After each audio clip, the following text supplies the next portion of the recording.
Bienvenue et bonjour. Bienvenue à ce Focus Poésie sur Zoom, une série fondée par Gabriel Safdie et présentée par le Centre des Arts de Stansted.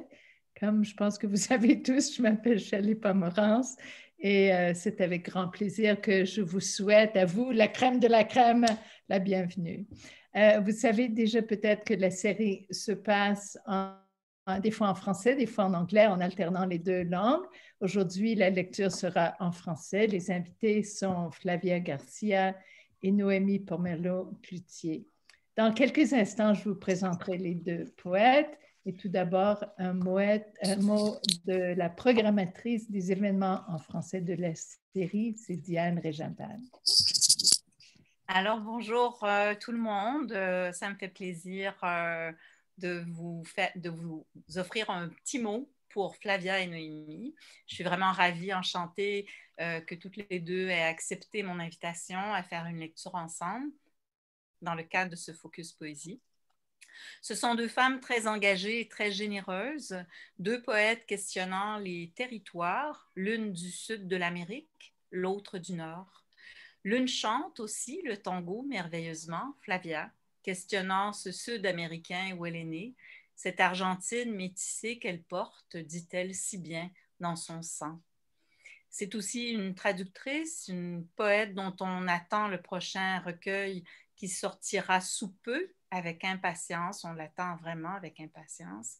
L'autre, c'est évidemment Noémie, qui, lorsqu'elle n'enseigne pas, n'écrit pas de poèmes sur papier, n'interroge pas les gens de la basse Côte-Nord sur leurs histoires, brode les mots du poème, souvent pour des causes. Ici, c'était pour aider la cause des libraires le printemps dernier, avec cette pandémie qui nous assaille toujours. Je vous lis le poème.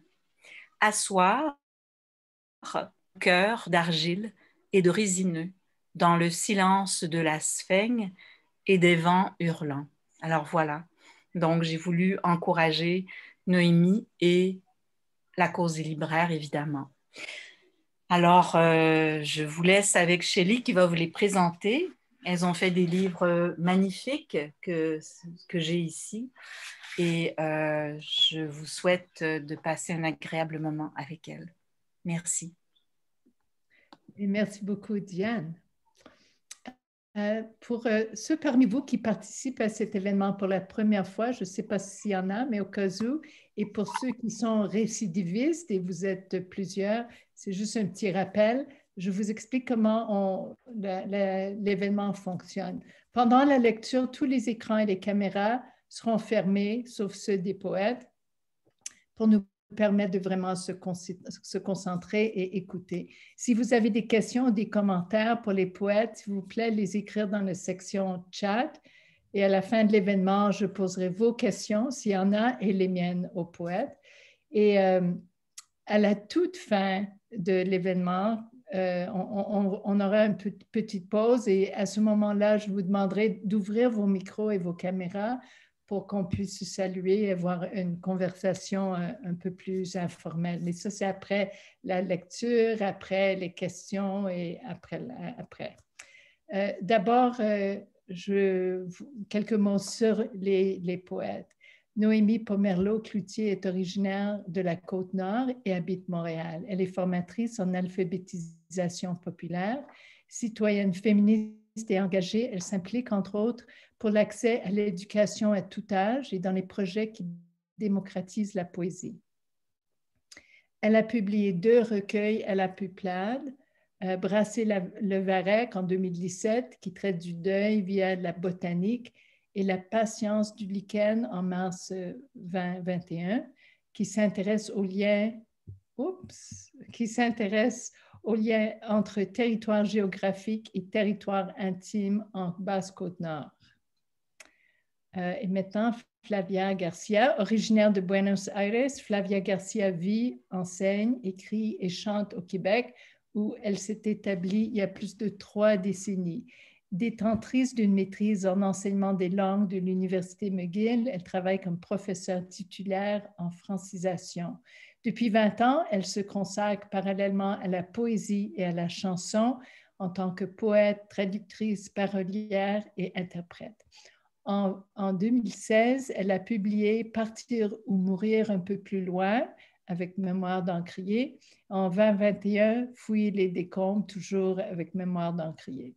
Elle est également la traductrice de l'anthologie de poésie argentine contemporaine de Triptyque en 2017.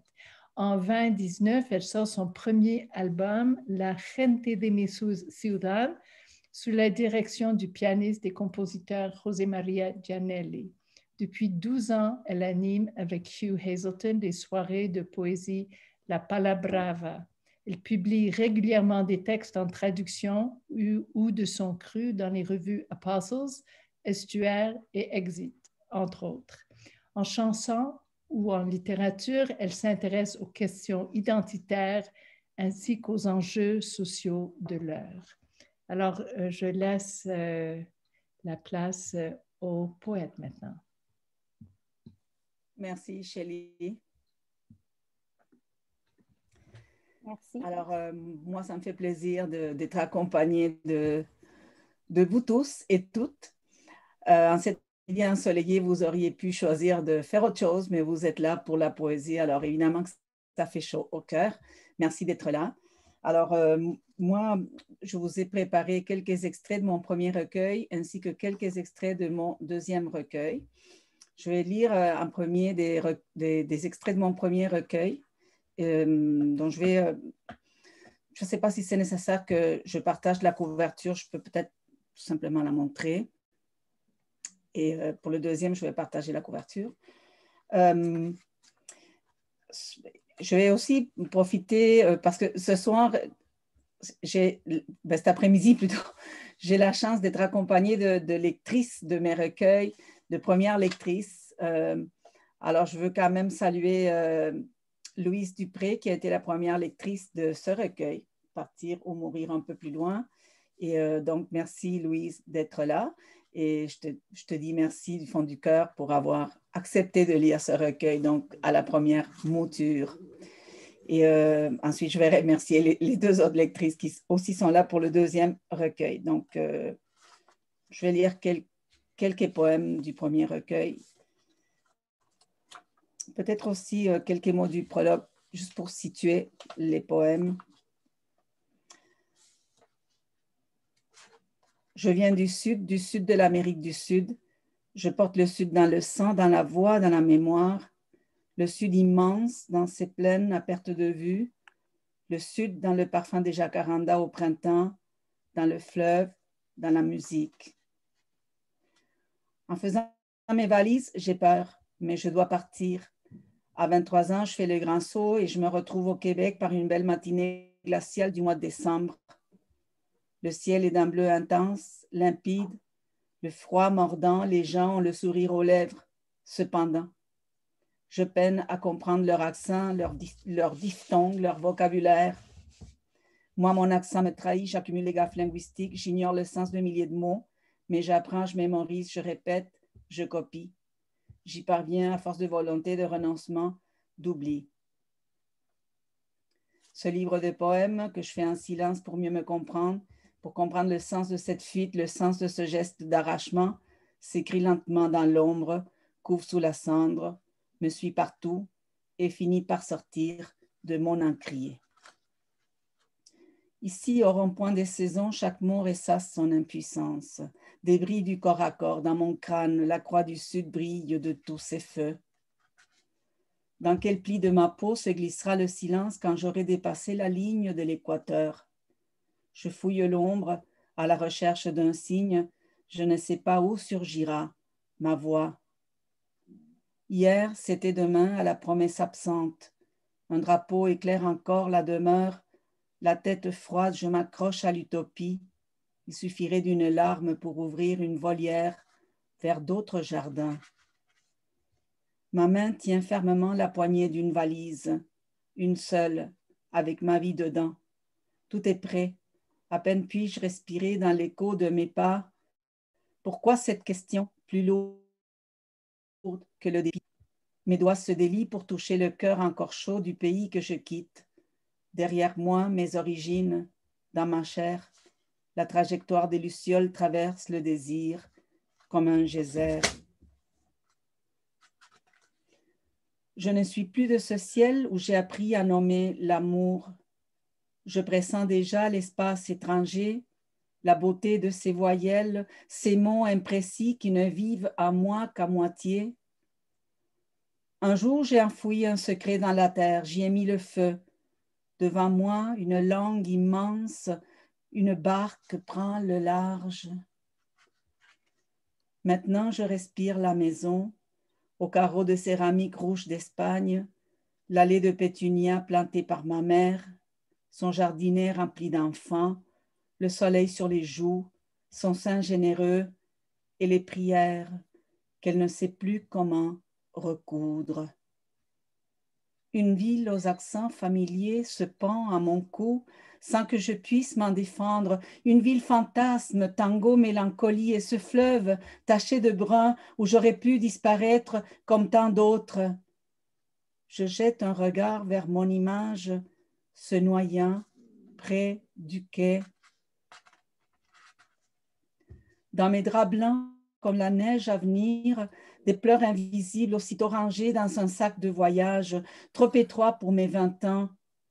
Je tourne le dos à la mort sans mesurer la portée des adieux. De ce pays où je dansais insouciante, il ne reste qu'une épave, des étés trop longs pour rêver, le lait sacrifié, l'ingratitude des filles. Dans ma poche, un allée.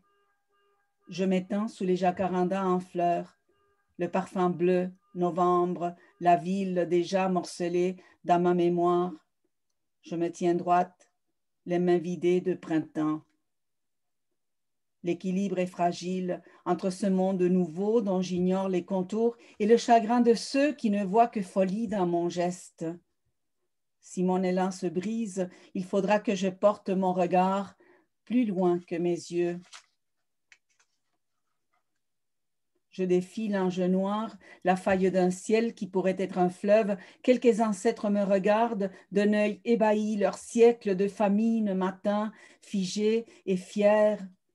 Certains avaient sauvé leur peau et leurs rêves en allant toujours plus au sud, de l'autre côté de l'Atlantique, leur ventre repu de honte, la misère. Ils étaient venus finir leur guerre dans cette solitude où nul n'est de passage. J'étais la preuve de leur petite victoire.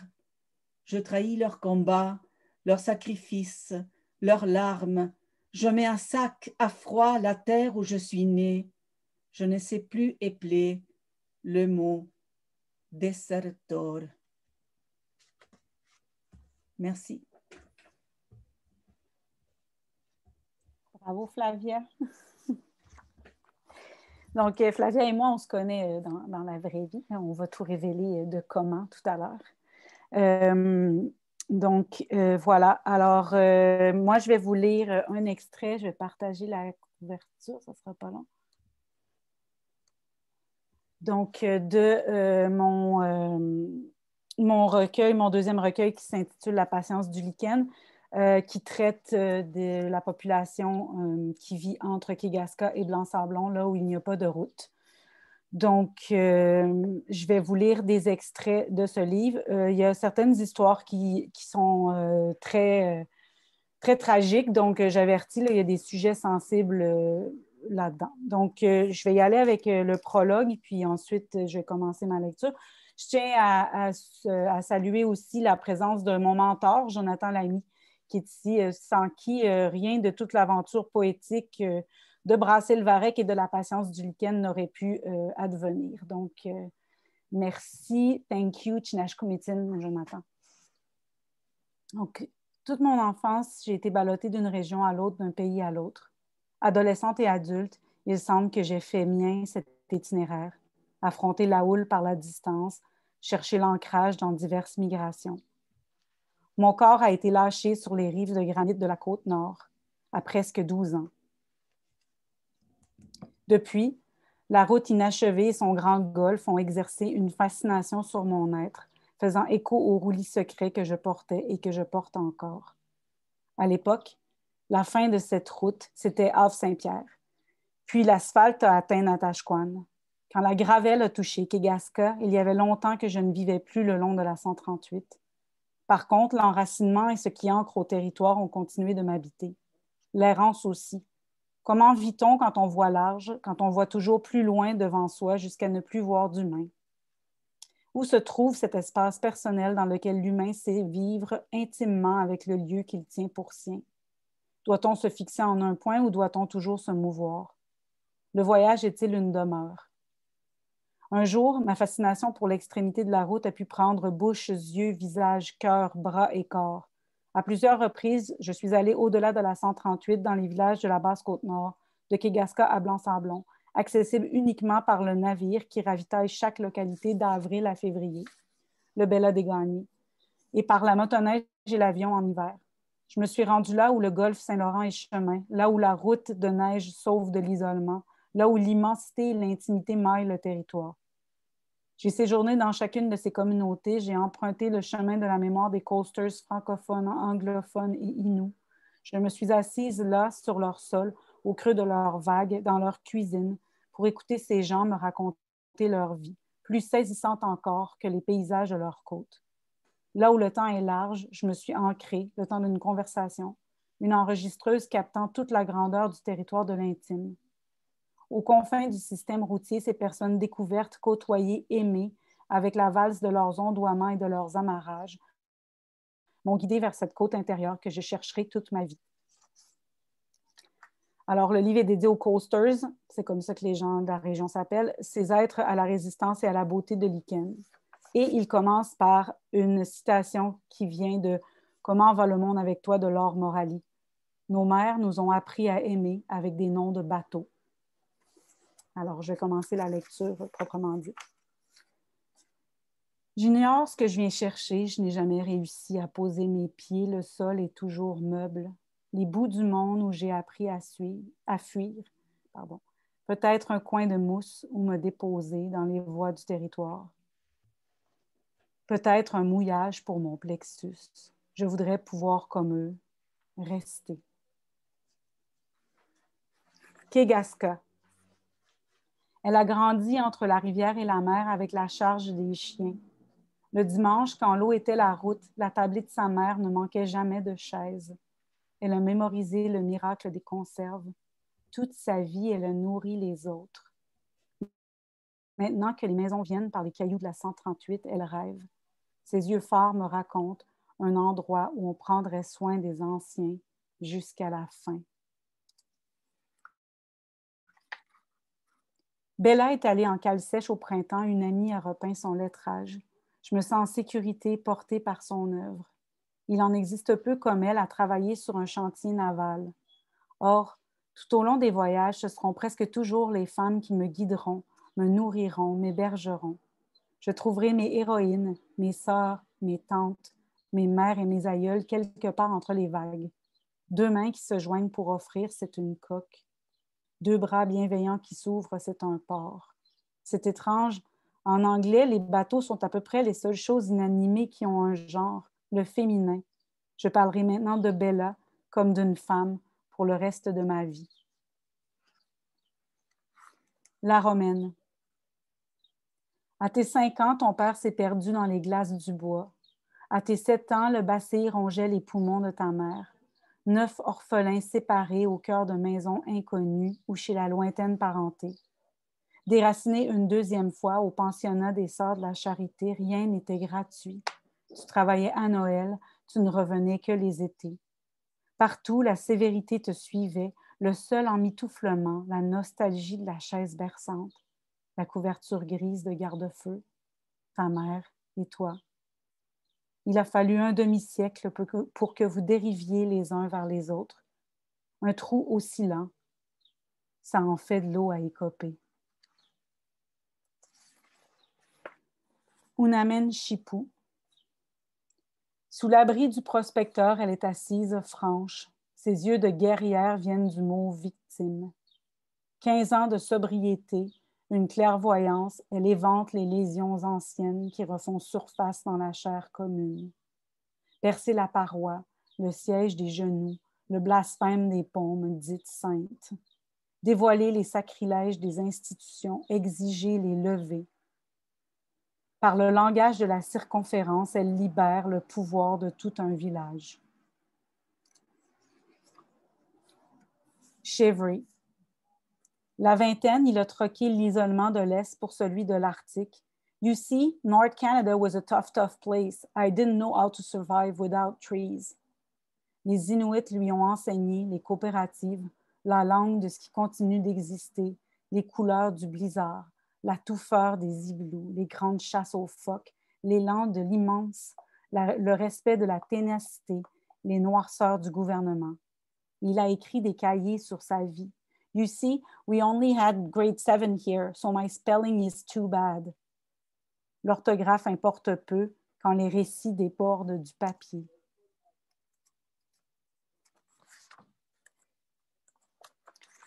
Harrington Harbour. Une fois par semaine, de mai à novembre, la poste fendait les marées de Natashquan à Harrington Harbour. 6 à 8 fois par hiver, des centaines de livres de courriers en traîneau par la force du rachis des chiens et de l'homme à leur tête. Passez le témoin à celui qui se rend au détroit de Belle-Île. 52 ans de missives d'eau, de messages de bordée, son grand-père, son père, lui. À ses 15 ans, l'avion a mis le harnais. Les huskies se sont déposés. Tête à la baleine. À l'école normale, ton amoureux a dessiné une carte pour faire apparaître l'endroit d'où il venait à l'endos de ton horaire. Un jour fiancé, tu es venu rencontrer l'extrémité de l'univers de ton homme. Au solstice d'hiver, 3 baptêmes, un avion, un bateau en mer folle, une motoneige. Vous vous êtes mariés chez toi, vous avez jeté l'ancre ici. Faut vraiment s'accrocher, vivre quand t'as pas le choix. Tu as adopté une grande parcelle pour toujours. Les jumelles aux yeux, ils scrutent la mer, retenant leur souffle en voyant celui des baleines. Je leur souhaite de savoir s'émouvoir autant devant la grandeur du myocarde, devant l'ampleur du diaphragme des coasters. Je voudrais pouvoir leur dire la force qui soude ces femmes et ces hommes à cette terre frangée de centaines d'îlots, de plages et de passages. Je ne comprendrai jamais la frontière entre le territoire et l'humain.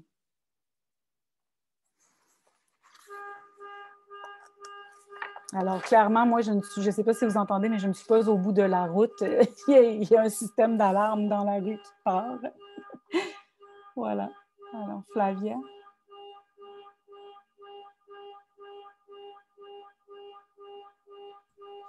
Merci. Okay. Seulement, OK. Noémie, tu as muté ton micro, merci beaucoup. Parfait, alors ça va, donc vous me voyez, je pense que oui. Vous me voyez? Je pense que oui. Le review, oui, parfait.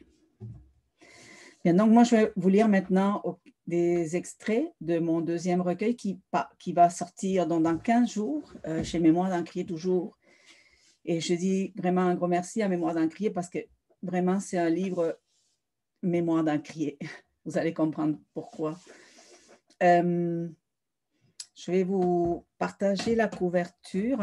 Quoique vous connaissez les couvertures de Mémoire d'Encrier. Donc, tout ce que je peux vous partager, c'est les couleurs, en fait, là, mais je vais quand même le faire.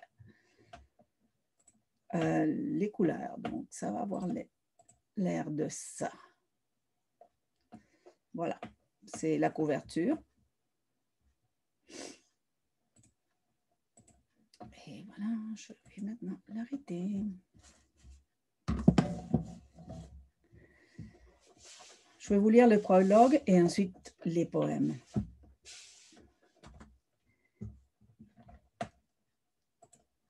Il y avait un parc à une rue de la maison avec un vieux carrousel et d'immenses eucalyptus, un parc pour courir et faire planer des cerfs-volants.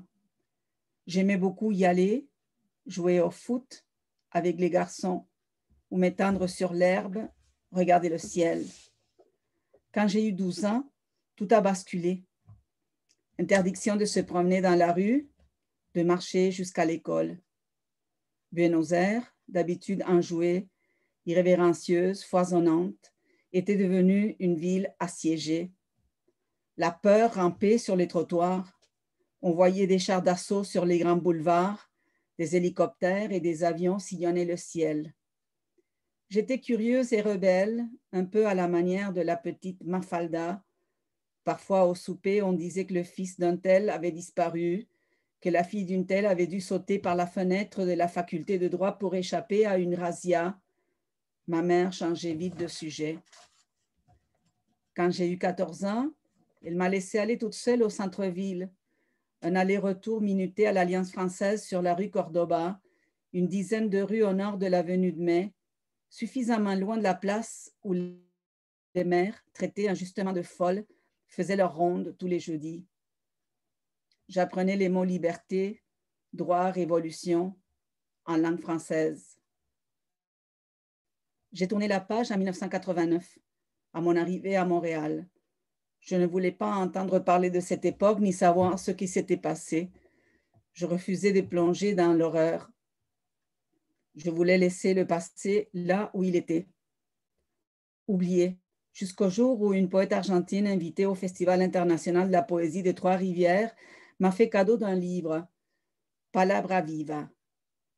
L'ouvrage recensait les écrits des écrivains disparus, victimes du terrorisme d'État. Ce que j'y ai lu m'a arraché le cœur. Les auteurs, souvent des jeunes, parlaient d'amour, de liberté, de justice sociale, d'espoir, de lutte, de dignité.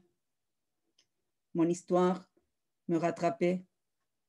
La langue espagnole, pour sa part, rendait compte d'une nouvelle réalité, en acceptant que le verbe desaparecer devienne transitif. 1976, l'année des larmes, l'année du désespoir, l'année de la honte. J'ai 12 ans. Et le recueil s'ouvre par deux citations, une de Edmond Javès qui dit « Quelle est l'histoire de ce livre? La prise de conscience d'un cri. » Et la deuxième de Susanna Romano-Sued, qui était une victime de ce terrorisme d'État et heureusement, elle a vécu pour raconter l'histoire. Je suis coquille de vie, je suis numéro, j'ai et je n'ai pas de corps. Prisonnière du labyrinthe, je tire du fil. Je veux savoir, trouver, comprendre, voir. Je mets l'eau à bouillir, je cueille le jour. C'est calme dans la maison, l'air silencieux, petite neige de fin d'automne sur les jardinières oubliées dehors. Tout est flou, le passé remonte, comme l'eau brûle ma langue. Tu dis encore aujourd'hui, c'était une guerre sale. Il n'y avait pas de rémission, il ne pouvait y avoir de pardon. Il n'y avait que la mort pour faire fondre au noir leur voix. Tu dis encore, cette racaille ne méritait pas de vivre. Tu cherches des adresses, des numéros de téléphone, on va te faire chanter, des agendas, des cachettes. Tu nous dis tout et tu t'en vas. Des noms qui peuvent te conduire vers d'autres noms. L'affaire va rondement. C'était l'hiver. Nous regardions l'ouverture des Jeux olympiques de Montréal. Je répétais Montréal. Les mots paroles, langue, pays, frayaient déjà dans ma bouche. Marcher à côté d'elle me rassurait, alors que tous se cachaient dans la ville assiégée. J'avais à peine appris la lumière de ses lèvres. C'était alors la peur qui faisait des trous dans nos promenades. Moi, au paradis, ma main levée dans les remparts de la sienne, j'étais obéissance muette. Je savais qu'elle savait. Nous faisions semblant. Derrière les grilles, un vaste parc. Les oiseaux à l'abri des feuilles parfumées, on y respire la mort, la paix, J'y marche sans faire de bruit. Des chuchotements d'agonisants hantent ce lieu. C'est ici. Un enclos à l'étage, lucarne recouverte de papier d'emballage, ils sont cordés, bien droits, à chacun sa boîte cercueil, les pieds contre le mur, la tête côté couloir, offerte, si par hasard, les pleurs, les gémissements, la noirceur du jour, un faisceau de lumière déchire le papier. Les jours tous pareils, plantés devant l'écran où la vie défile, quelques photos noircies, je respire la rosée de la nuit quand elle se dépose sur les feuilles. Le rouge vibre dans le feu, je vous cherche, avec la bouche, avec son silence, avec les mots qui se refusent. Un cube de sucre se dissout dans le thé. Tu ne voulais pas qu'on sache, ni où, ni quand, ni qui, ni pourquoi. Tu voulais qu'on cherche toute notre vie comme cette nuit. Et je suis là, à fouiller les décombres, à remuer une petite cuillère dans le liquide ambre, le rituel tant de fois répété. La ronde des mers jusqu'à épuisement, le regard vitreux, elles ne font que tourner, changer de trottoir, de terre brûlée. La même question, le même cordon qu'au moment de les mettre au monde, la couche blanche de leur enfant attachée autour de la tête, une forme de deuil, désormais. Un jour, la marée nous les rendra, l'humus nous les rendra. J'ai peur, avant de m'endormir, quand ma mère ferme la lumière. Et si c'était son dernier baiser? Je couvre ma tête avec le drap, un linceul, je surveille ma respiration. La nuit est longue, les araignées lochent dans mon crâne, j'entends le cliquetis des mitraillettes, ça y est, mon tour. Où est-ce mon frère qui fait tourner la clé dans la serrure aux petites heures du matin? 1 mètre sur 2, et lui dedans. La mère demande au moins ça, un trou d'1 mètre sur 2, une terre où planter le nom de son enfant, une fleur, une terre où revenir soit possible. Un peuple en liesse dans les rues de la ville, les drapeaux flottent dans nos prunelles, nous sommes champions. Notre clameur camoufle bien leur hurlement. We cry for you, Argentina. Dans la cour d'école, on joue à la marelle. On sautille sur un pied. L'équilibre est fragile, puis sur l'autre, plus haut. On rebondit pour atteindre le ciel, criblé de barbelés. Esma, el Vesubio, el Pozo de Banfield, el Pozo de Quilmes, la Perla, la Ribera, Mansion Serré et l'Atlético. 340 centres de détention. Maternité improvisée, prison clandestine, école détournée de leur vocation, machine bien huilée, sous-sol ou sans pile, douleur sur douleur. Tu la pousses dans le vide, chaussée de pavés, pour empêcher son corps de faire surface. Des milliers de corps certaines nuits font leur nid dans l'océan. Je traque les pas lents de l'hiver sur le trottoir glacé, sillon de gris apaisant, une voiture de police file à toute allure. Je sursaute, le souffle comme jadis, coupé. Je serai toujours fissure. Ses yeux tombent comme des mouches dans un noir où je ne veux plus rien dire. Le pain quotidien qu'il peine à avaler, la chair arquée à force de courant, les bras des chiffons mous et la soif. Toujours la soif. Chaque matin, un café au lait chaud sur la table, servi par les soins de sa mère, car il la croit sa mère. Le chemin vers l'école dans l'auto de son père, le plus beau, le meilleur. Il parle avec la voix d'un autre, embrasse avec les lèvres d'un autre, pleure avec les larmes d'un autre, ne sait pas encore qu'il est ton butin de guerre. Dans les salons chics Dans les salons chics, Buenos Aires brille sur les Rolex des dames. On ignore, on ne veut pas savoir à quoi ressemble la mort par des charges électriques sur peau mouillée. Tu écrases, saccages, défonces, cognes. Tu leur pisses dessus, les piétines, coupes des cordons sur les chaussées mouillées de larmes. Une odeur étrange colle à ta mâchoire. À la télé, le stade grandiose, avec sa tour inclinée. J'étais sortie avec mon père acheter du lait au coin de la rue. On poussait une jeune fille violemment. Elle ne portait qu'une camisole. Coup de volant, mon père brûlait les feux rouges. Le stade grandiose à l'autre bout du monde et elle, qui ne portait qu'une camisole. Je répétais « Montréal » en faisant bien résonner le thé contre mes dents. 1976, l'année maudite, l'année cannibale, l'année de l'infamie. Je viens d'avoir 12 ans. Señores jueces, nunca más.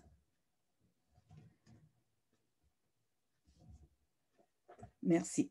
Et j'ai une petite note sur l'expression nunca más, jamais plus, qui fut utilisée à l'origine par les survivants du ghetto de Varsovie à leur libération.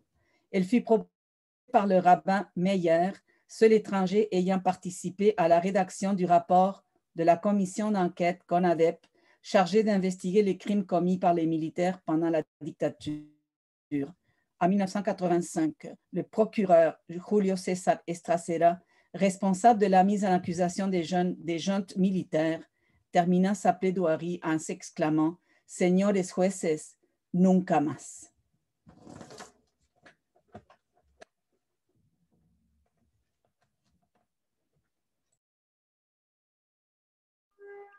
Quel recueil, ce recueil, à venir, franchement. OK, alors nous, on va réembarquer pour le Nord. Je vais peut-être juste prendre une petite seconde pour remercier les hôtels qui est ici et Laure Morali, qui ont été aussi des lectrices du premier jet de ce recueil et j'ai bénéficié de leurs conseils vraiment très judicieux. Alors, je vous remercie toutes les deux d'avoir accepté de lire ce recueil, donc à ses premiers pas. Merci. Donc, nous, on va reprendre le Nord sous ces mots percutants du Sud. Donc, on est à Motten Bay. Une femme en sursaut s'éveille dans le noir d'une nuit de janvier il y a 2 siècles. Something has happened to John. Son fils sur un dory, dans le flux enragé au large de Port-au-Basque. En juin, on lui annonce sa noyade.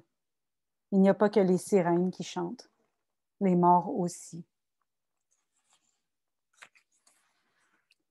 La tabatière. Le chant des grues, des morceaux de logis entre les doigts. Des blocs légaux sur le ravitailleur, un trésor sans nom.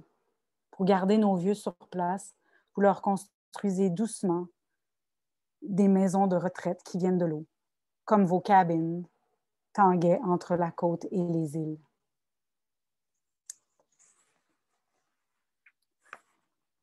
Pakwashipi. Alors, Pakwashipi, je vais juste donner un peu de contexte. Là, c'est la communauté Innu qui est la plus au nord-est, en fait, la plus à l'est au Québec. Et elle a un statut un peu particulier. Les gens de Pakwashipi ont vécu beaucoup de choses. Ils ont été déportés en 1961, sont revenus à pied en 1963, ont aussi perdu 9 enfants de leur communauté en 1971-1972. On ne sait pas ce qui est arrivé. Certains seraient morts à l'hôpital à Blanc-Sablon après avoir été soignés. D'autres disent que les enfants ont été envoyés dans des familles blanches pour être adoptés.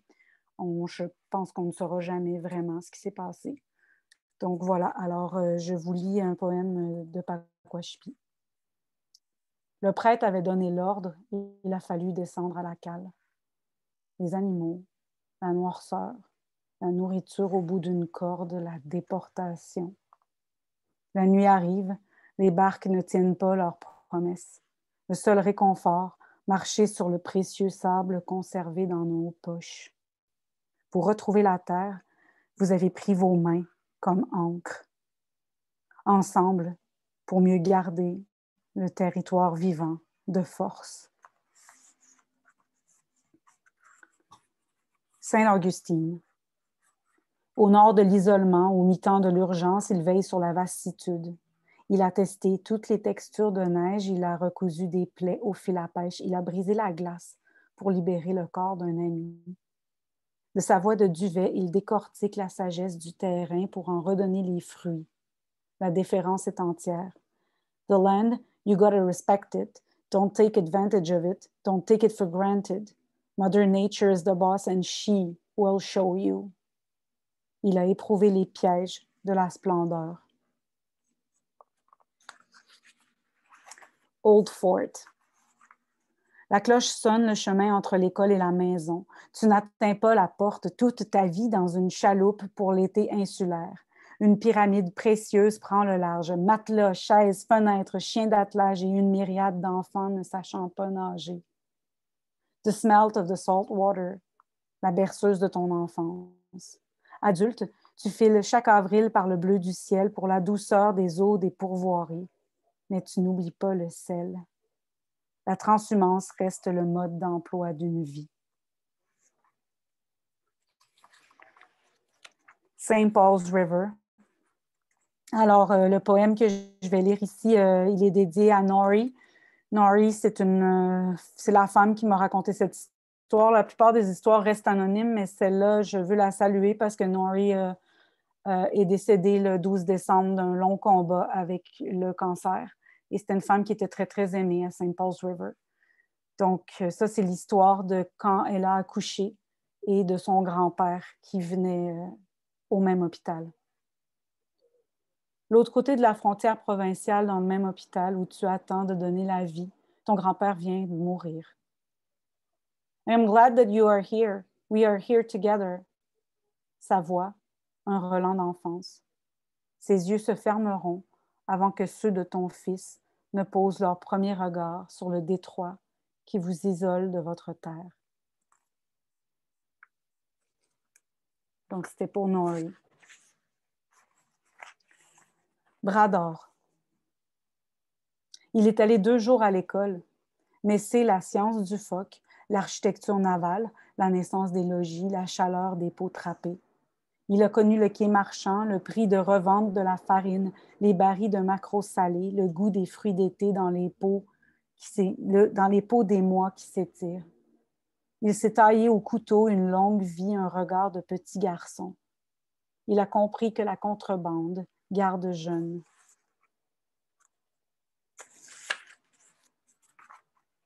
Partir émane du vent, Martine Audet. À bord d'une chaloupe, on m'emmène voir le seul iceberg qui reste. La saison fane en juillet. Sous le vol des macareux et des cormorans, le géant de glace et de neige ploie. Il se retournera bientôt. Je connais l'arrière des nuques. Quand elles fléchissent, c'est la disparition. Je révèle souvent la mienne. Je laisse une brise en guise de trace. Je n'ai jamais appris à maîtriser les nœuds.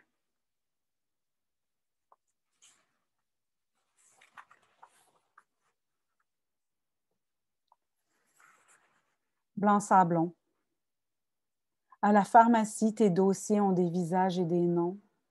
Tu tiens la douleur le plus loin possible du haut de tout ce que tu as au creux du thorax, un avion à la fois. Une coquille de pilule que tu poses pour protéger un rivage entier. Avant, porter du noir 6 mois de deuil pour garantir la postérité aux absents. Aujourd'hui, ne plus savoir pleurer, mais laisser au cimetière des veilleuses pour nos morts.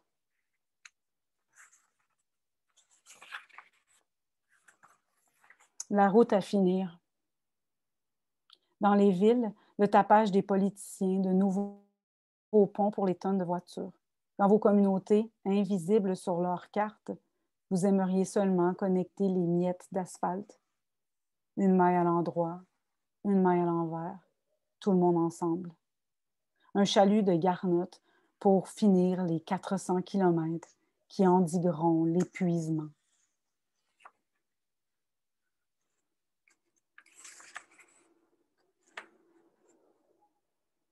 Sur la côte, le berceau, une empreinte qui ne vous quitte pas. Les quarts de siècle peuvent passer, vous êtes une bouture du terreau parental. Vous ne changerez jamais de village. La réponse à « Who owns you » est le passeport d'une existence. Alors, c'était la patience du lichen. Merci beaucoup.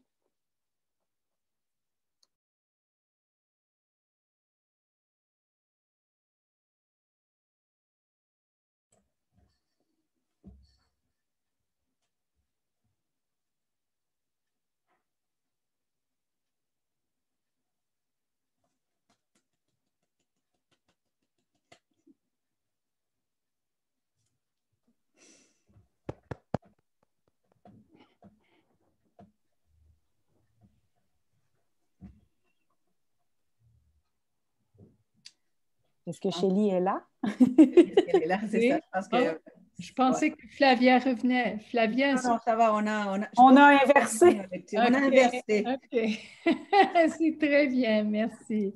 Alors, je vais vous poser quelques questions, mais je pense qu'on va garder ça court parce que je pense que tout le monde veut aller dehors. Mais juste quelques minutes alors de conversation, si tout le monde est d'accord. Est-ce que c'est votre premier événement ensemble? Est-ce que vous avez déjà fait des lectures ensemble avant? Ben, je pense pas qu'on a fait des lectures ensemble. Tu as été l'invitée à la Palabrava et Oui. Ça va, mais moi j'étais animatrice à ce moment-là. Non, on n'a pas lu ensemble. Oui. Non, c'est ça. On a fait beaucoup d'événements ensemble, c'est-à-dire dans le cadre de la poésie partout, mais on n'avait jamais lu ensemble. OK. Puis, est-ce que c'est comme ça que vous êtes rencontrés en faisant des événements ou d'une autre façon? Oui, en fait, on s'est rencontrés en faisant des événements. Avec la poésie partout. Avec la poésie partout. Oui. Mais vous avez quand même beaucoup on dirait que vous avez plusieurs intérêts en commun. C'est la francisation et la poésie. Ben, en fait, moi, j'avais déjà... moi, je savais qui était Flavia avant de la rencontrer dans le cadre de notre implication à la poésie partout. En fait, Flavia, elle a fait en fait, il y a plusieurs matériels pédagogiques qu'elle a réalisés là, en francisation. C'est quand même une sommité dans l'enseignement du français langue seconde. Elle n'aime pas ça quand je le dis, mais c'est vrai. Donc, en tout cas, si tu ne l'acceptes pas, tu acceptes que dans mon cœur, tu es une sommité. Donc, alors, j'en revenais pas de me retrouver sur le même CA que Flavia Garcia. Moi, il y avait la partie de prof de francisation à l'époque, très fan en moi. Et c'est après que j'ai découvert sa poésie, puis sa générosité et sa magnifique voix aussi. Oui. Merci. Flavia, moi, en fait, ce que j'admire chez Noémie, c'est que vraiment, il faut faire preuve d'une grande générosité pour s'occuper de l'alphabétisation de personnes, n'est-ce pas, qui peinent avec ce processus qui, pour nous, est tellement naturel parce qu'on l'a appris très petit mais jeune. Donc, ça va de soi, mais pour ces personnes-là, ça ne va pas de soi et c'est tout un monde. Donc, je trouve que déjà, travailler avec ces personnes, il faut être vraiment une personne qui a beaucoup de cœur, qui est très spéciale pour pouvoir le faire. Parce que ce n'est pas facile toujours les amener à écrire, à lire, à comprendre, ne serait-ce que des très petites choses, et c'est toujours une victoire. Donc, pour moi, j'ai une admiration envers Noémie pour cette raison-là en particulier, et aussi pour son engagement en tant que féministe. Évidemment, on la voit dans beaucoup de forums et tout ça, et j'apprécie beaucoup toutes ses interventions. Même si on n'est pas de la même génération, d'accord, il y a des choses, oui, qu'on a en commun. Flavia, en parlant de francisation, j'aimerais savoir, avez-vous toujours écrit en français? Est-ce que ça vous arrive d'écrire en espagnol des fois? Non, je n'écris pas en espagnol. Sauf pour quelques paroles de chansons que j'ai écrites en espagnol.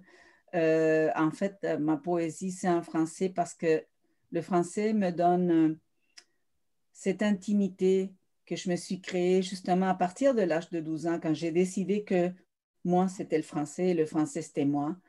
Ça me donne cette intimité, cet espace d'intimité où la poésie est possible. Alors, oui, je pourrais écrire des textes en espagnol, mais c'est en français vraiment que ça se passe pour moi et pour la poésie. C'est mon petit jardin à moi en français. C'est là que je peux vraiment m'exprimer, dire des choses que je ne pourrais pas dire autrement. Donc, Et est-ce que vous savez d'où ça vient ou d'où ça non, surgit, cet amour du français? je n'ai aucune idée. Mais la seule chose que je peux dire, c'est que, comme je l'ai dit tantôt en lisant mon prologue, c'est que oui, quand j'avais 12 ans, c'était la dictature chez nous. Et moi, le français, c'était une protection pour moi parce que personne ne comprend un traître mot de français. Donc, si je lisais des livres qui étaient interdits ou autres, je pouvais les lire en français sans avoir à craindre quoi que ce soit. Voilà, c'était ma langue refuge, le français.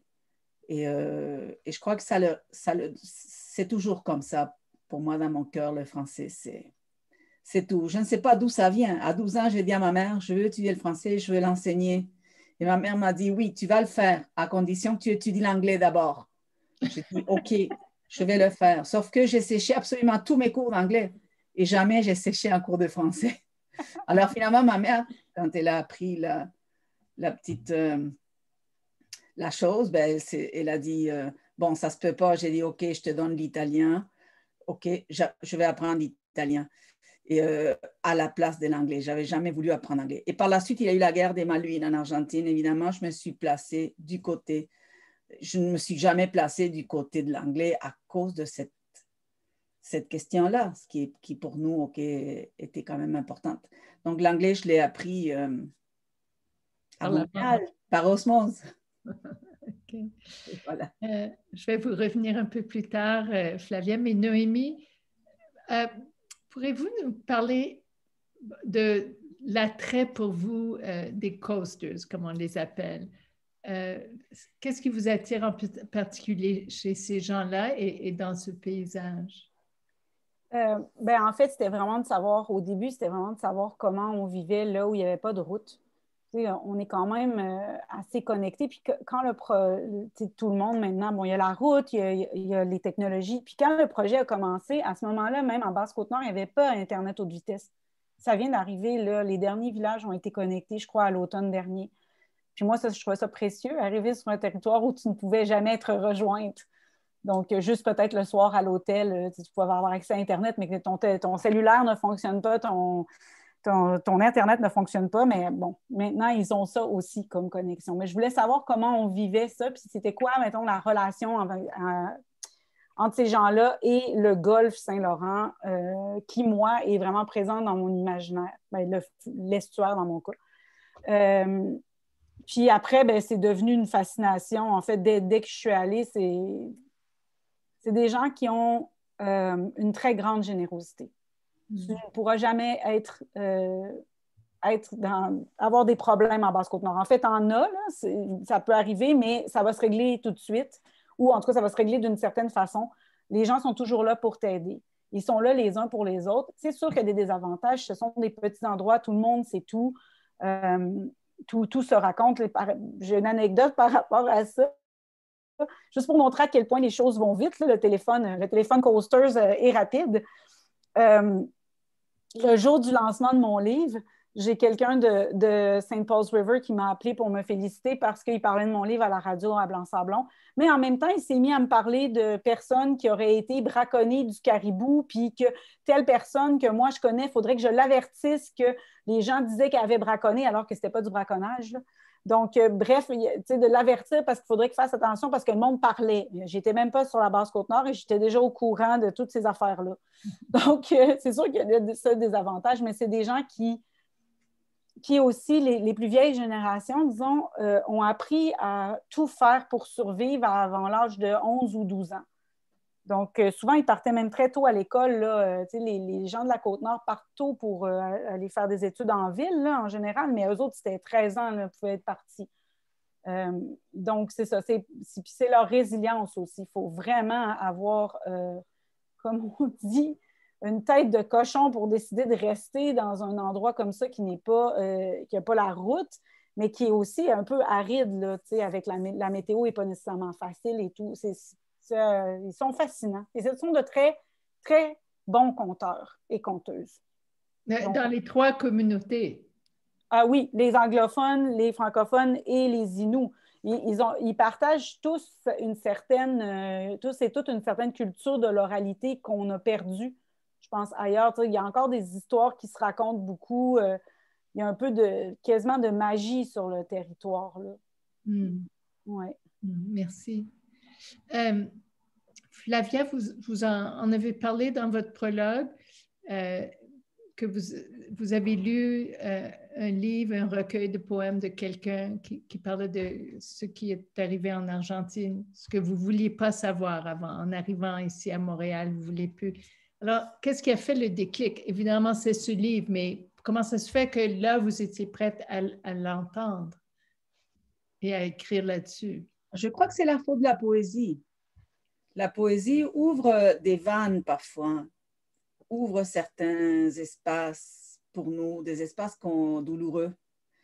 Et moi, je ne sais pas, j'ai eu quand même la chance de lire de grands recueils où la douleur est explorée. Donc, je me suis dit, peut-être que j'étais prête aussi pour le faire. À mes débuts, quand je suis arrivée ici, j'avais 23 ans, j'étais très jeune. Tout ce que je voulais, c'était faire ma vie en français. Je voulais exactement tout oublier, les choses douloureuses qui s'étaient passées dans mon pays, la violence et tout ça. Donc, je crois que, j'ai comme embrassé la vie et puis je me suis consacrée donc vraiment à mes études. Puis par la suite, j'ai enseigné aussi longtemps. Puis j'ai écrit, oui, des manuels pour enseigner le français parce que, c'est mon amour, le français, mon premier amour, mon plus grand amour. Et, mais ça, c'est arrivé quand j'avais 45 ans. Et là, je me suis dit, ça va faire, là. Tu connais plein de choses sur plein de pays et tu ne connais même pas ce qui s'est passé dans ton pays. Il va falloir que tu aies le courage là, d'y aller et de voir ce qui s'est passé. Alors, j'ai commencé, ce livre-là, ça a été comme le déclic. Et par la suite, c'est à ce moment-là, c'est ça, et par la suite, j'ai commencé à explorer la question de savoir ce qui s'était passé. C'est là que j'ai lu les rapports de la CONADEP, les témoignages, j'ai lu aussi les jugements parce que l'Argentine est un pays qui a décidé de juger les militaires et de les mettre en prison. Il y a plus de 150 militaires qui sont en prison en ce moment. C'est le seul pays d'Amérique du Sud où ça s'est passé comme ça. Bien sûr, la bataille des mères, de la place des mères qui cherchent toujours leurs enfants. Ils sont toujours vivants. Aujourd'hui, ils ont comme 80, 85 ans, 90 ans, celles qui restent, et leurs petits-enfants aussi. Donc, j'ai exploré toute cette question et ça a été une très grande douleur pour moi. Une énorme douleur. Mais une fois que j'étais dedans, je ne pouvais plus reculer. Il fallait que ça se fasse. Et puis les poèmes, ils venaient comme tout seuls. Ça allait de soi. Et en fait, je voulais écrire sur un autre sujet, mais ce sujet s'est imposé et il fallait que je le sorte. Et voilà, donc c'est comme ça que ça s'est fait. Est-ce que vous voulez raconter un peu qu'est-ce qui s'est passé? C'était quoi cette dictature militaire? C'est un sujet qui est quand même politique, il ne faut pas se le cacher, mais en gros, ce qui s'est passé, c'est que, on ne sait pas combien de personnes ont disparu. En fait, les personnes ne disparaissaient pas comme ça. Les personnes, il y avait une machine qui était une machine de terrorisme, en fait, d'État. La junte militaire a pris le pouvoir en 1976 parce que dans le pays, il y avait des problèmes. Bien sûr, elle a fait ça avec l'accord des États-Unis, bien entendu, et ça s'est passé dans plusieurs pays de la région, pas seulement en Argentine, ça s'est passé au Chili, au Paraguay, au Brésil, etc. Il y a des dictatures. Mais en Argentine, ça a été particulièrement violent. Et donc, on estime à 30 000 le nombre de personnes disparues et victimes du terrorisme d'État. Donc, ces personnes-là étaient, comme je l'ai raconté dans mes poèmes, étaient prises chez elles ou dans la rue, étaient kidnappées. Elles étaient amenées dans un centre de détention où elles étaient torturées. Ça, c'était systématique. Et par la suite, on décidait si on les tuait ou non. Mais la plupart du temps, on les tuait. Et la façon de les tuer, c'était en tout cas à Buenos Aires, pour les centres clandestins de Buenos Aires, parce qu'ailleurs, ça s'est passé différemment. Mais à Buenos Aires, on les mettait dans un avion et on les lançait dans le fleuve, carrément. On attachait un pavé à la cheville, puis on les lançait dans le fleuve. On leur donnait une petite injection de quelque chose, pour, on disait, bon, pour les endormir un peu. Et comme ça, on ne les a plus jamais retrouvés.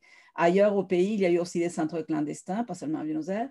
Et les gens étaient tués de différentes façons, soit peloton d'exécution, il y avait des gens qui étaient tués d'une balle dans la tête, ou différemment. Et voilà, ils disparaissaient. Parce que les militaires ne voulaient pas qu'on sache ce qui s'était passé, ils ne voulaient pas. Videla a dit ça, Videla qui était le président de la junte. On ne sait pas où ils sont disparus, ils n'existaient pas, ils ne sont pas là, ils sont disparus. Donc, voilà, ils ne sont pas morts, ils ne sont pas vivants, ils sont disparus. Voilà, donc c'est ça.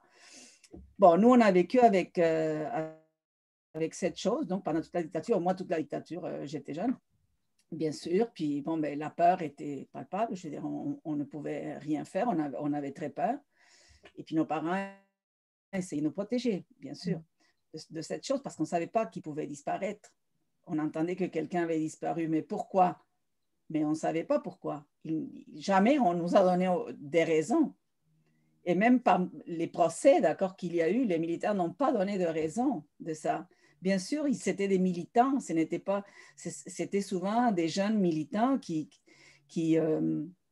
luttaient pour la justice sociale. Certains peut-être avaient aussi commis des actes peut-être répréhensibles, c'est-à-dire ils avaient empoigné les armes peut-être. Combien? Ça, on ne sait pas, on ne le saura jamais à cause de la méthode qui a été utilisée. Mais ce qu'on sait, c'est qu'il y a beaucoup, beaucoup d'innocents qui ont payé de leur vie. Et c'était des jeunes entre 16 et 25 ans. Donc, quand même, tuer quelqu'un de 16 ans sous prétexte qu'il a des idées politiques qu'on n'aime pas, il me semble un petit peu... enfin bon, je ne sais pas. Moi, j'ai la chance d'avoir vécu au Québec.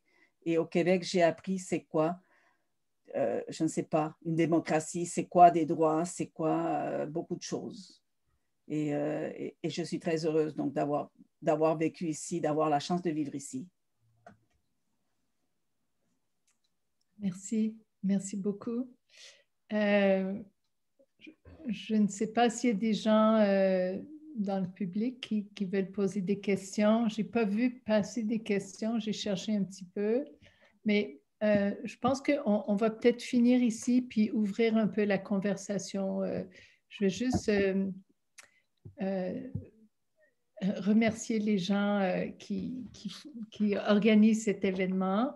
Je vais aussi vous dire quelques petites annonces avant la fin de l'événement. Mais d'abord, je tiens à vous remercier toutes les deux, Flavia Garcia et Noémie Pomerleau-Cloutier, d'avoir été là. C'était vraiment merveilleux. Merci, Shelley. Merci, Diane, de nous avoir invités. Oui, merci à Diane, à Shelley. Vraiment, c'est une très belle occasion. Alors, l'équipe qui organise cette série, c'est Diane Rejambal, programmatrice des événements en français, Sharda Gupta, coordonnatrice, Luce Couture, directrice de la programmation au Centre des arts de Stansted, et Gabriel Safdie, fondateur de la série et programmateur des événements en anglais. Et moi, je m'appelle Shelley Palmer. Et je vais revenir un moment à Gabriel, mais d'abord, j'aimerais juste donner les annonces pour les événements à venir. Aussi, pour vous dire aussi, si vous cherchez l'enregistrement de cet événement d'aujourd'hui, ça sera sur YouTube dans 2 ou 3 jours. Et si vous regardez au début du chat, vous allez voir le lien. Et tous les autres événements de la série, toutes les autres lectures sont aussi sur YouTube. Et aussi, ça se trouvera sur la page Facebook du Centre des arts de Stansted. Et le lien est aussi dans le chat. Le prochain événement de la série aura lieu dans 2 semaines, le samedi 24 avril, toujours à 16 h, avec les poètes Kai Kello et Wana Avasilichoe. Et ça sera bien sûr en anglais. Ensuite, le 8 mai, samedi 8 mai, toujours à 16 h, les poètes France Mongeau et Geneviève Le Tarte seront avec nous en français et vous êtes bien sûr tous les bienvenus. Alors, avant de vous laisser, je demanderai à Gabriel Savdy de nous dire quelques mots au sujet du Centre des Arts de Stansted. Gabriel. Bienvenue à tous pour cet autre événement de notre série de poésie au Centre des Arts de Stansted, qu'en effet, je viens de vraiment apprécier beaucoup. Et merci à Diane pour avoir rassemblé l'extrême nord avec l'extrême sud, les influences de ces extrêmes. Merci Diane. Merci à Noémie et Flavia pour vraiment des belles lectures.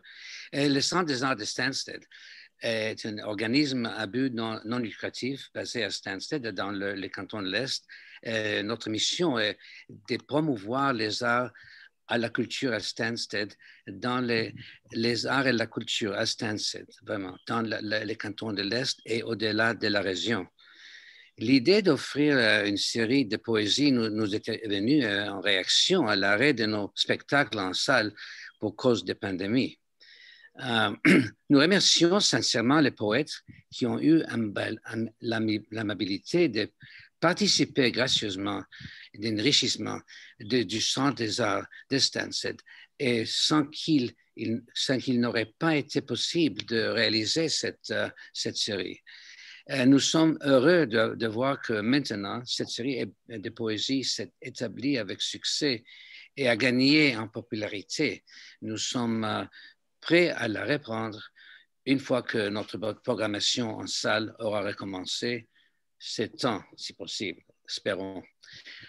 Vous pouvez désormais consulter notre site Internet pour apprendre des nouvelles du centre et connaître nos prochains événements.